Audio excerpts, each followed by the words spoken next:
We are here with Paul Robert Goes, who just got top 40 64 at the biggest European YCS ever at Dortmund. So, how are you feeling? I'm feeling okay. Lost in top cut like every time, but I'm so happy that I could make it. Preparation time wasn't that much for me this time, so I'm quite happy that I still reached such a solid result. Nice. So, what did you play? I played Ishizu tier. So, let's show us. Okay, I played like all of the names that you always want to mill, and 2 of Reinhardt because it's a normal sum and requires a little more righteous. I guess that has become standard. I played a slightly smaller Ishizu engine because they are sometimes cloggy because they don't synergize with every card in your deck. Like you need something to enable them. So I didn't want to like draw too many of quote-unquote normal summons, which Medura is. It doesn't give you that much advantage. It's a crazy card in your graveyard as an interruption, but not a crazy engine card. So I cut down on this, and this has become standard, I guess, as well. Because I'm also not playing Orange Light. Reason for that is that it can either be a very, very good interruption or just dead or something, which is a little risky if you have to decide whether you want to give them another 5 cards to work with. So yeah, that was my lineup. This is a great hand trap though, so that's why I'm running 3 of it. So, you usually don't go for the mill 5 effect?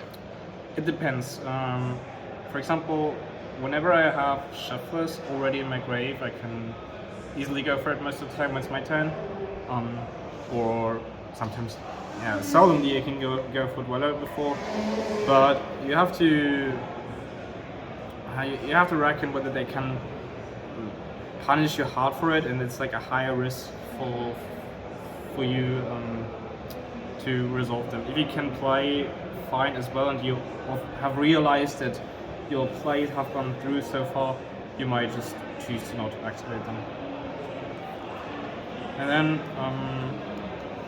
so yeah, that's for the Ishizus and the tier cards.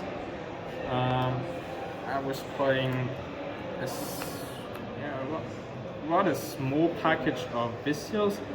However, they are so great. Like, they were the best hand traps of my deck and of everybody's deck for this tournament, at least in the mirror.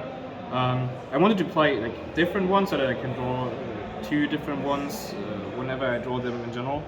And this is a little risky because it's, in grave they can just take it. But I mean, I'm at 42 cards, and I think I would never play more in this deck, like not necessarily, but they could have played more. Like, they were great, to be honest.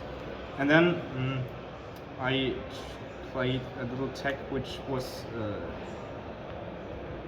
made to play around them, specifically around the Bestials.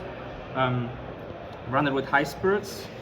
I think this rotated out of the format a little after Ishizu came out, and it was standard right before that in that like one tournament formed in America. Because this card is actually quite cool for the deck. Like, this lets you fusion summon without having monsters, so they can't Bestial at that point of time. They can only Bell, which isn't so popular, and they can Orange, of course. And then you can either choose to go for an upstart or take this and make the combo where you summon Rule Colors of that and use Kit before, and then whenever you draw, activate the first Grave effect. When you have a monster on board, you have like 6 or 8 mills already, and the Rule Colors to negate the Bestial, so you're pretty much safe from there. And this is a tuner to go into Baron. Was quite cool. And you can also do stuff like playing against Dweller, summon a few Bestials, attack, beat stick, and then set this and play during the opponent's turn. Chain it to Shifter, play during the battle phase. It's quite a flexible card. Didn't regret it. And then the rest is pretty much standard. I mean, I also chose to play a small package of like only one, even though the card is so crazy in the mirror sometimes, but it doesn't solve your major issues. So only one, and I'm at 42 cards already. And then 2 of the traps, 1 mine out, and my last going second non-engine card was Super Poly.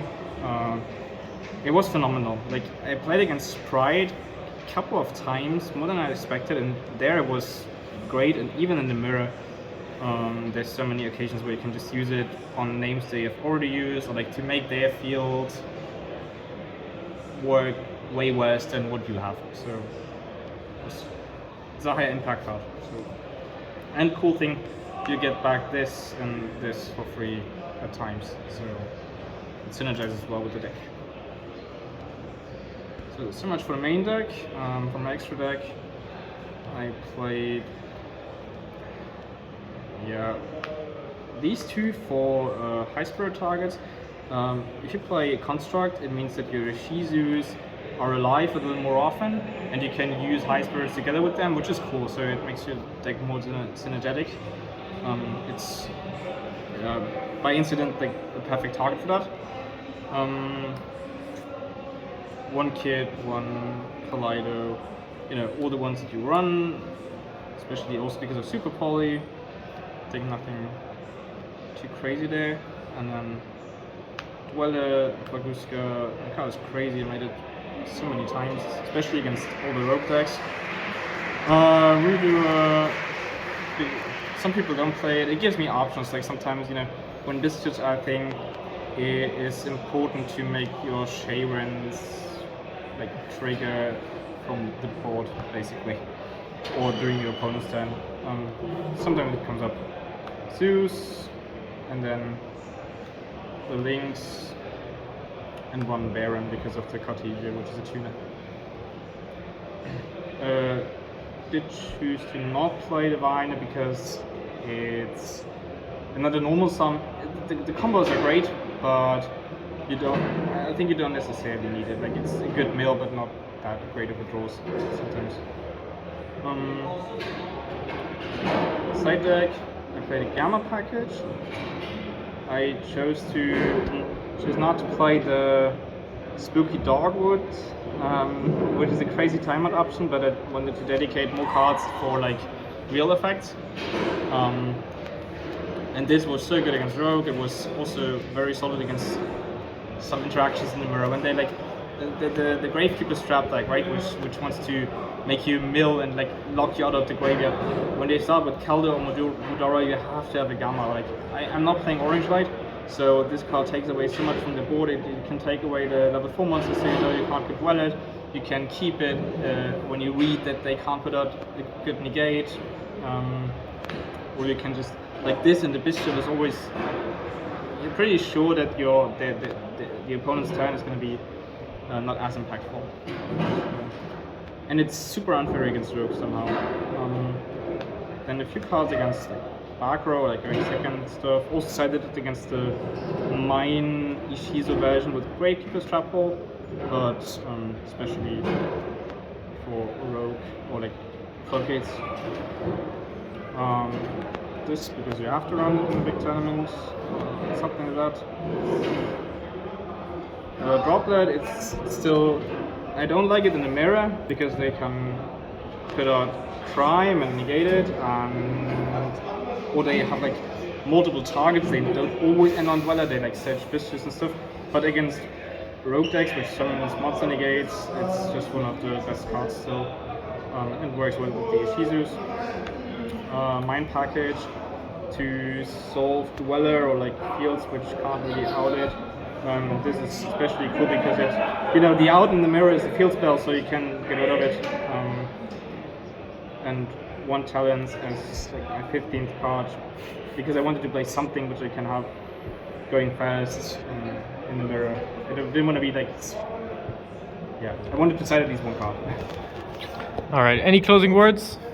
Not really. I mean, shout outs to my team, shout outs to our sponsors, Adson and Sugiyaza. All the people from Redson who keep supporting me, for me cards, like talking to me, and like, theorizing, testing, cheering me up, everything. Alright, see you guys.